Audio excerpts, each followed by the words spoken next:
যুগ জামানা পাল্টে দিতে চাই না অনেকজন, এক মানুষই আনতে পারে জাতির জাগরণ। এক মানুষই বিপদকালে বাঁচায় কাফেলায়, ক্ষুদ্র ডিঙ্গি বাঁচায় জাহাজ অসীম দরিয়ায়। সমাজ পরিবর্তনের জন্য এতজন দরকার নাই, একটা ওমর হইলে বাংলাদেশ সোজা হয়ে যাবে, ঠিক কিনা?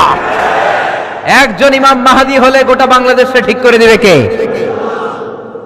ওই উমরের মতো যেন আমরা হতে পারি, আমরা যেন পরিবর্তনের নায়ক হতে পারি।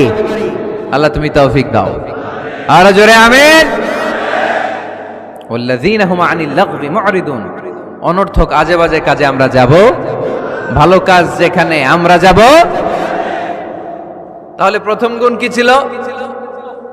সালাতে খুশু খুদু, আল্লাহর ভয়, আল্লাহর চিন্তা নিয়ে সালাত পড়ে।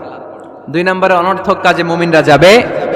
3 নম্বরে আল্লাহ বললেন ওয়াল্লাযীনা হুম লিয-যাকাতি ফাঈলুন, আমার মুমিন বান্দাদেরকে আমি ধন সম্পদ দিয়ে যদি ধনী বানিয়ে দেই, ওই সম্পদ থেকে গরিবদের জন্য তারা দান করে।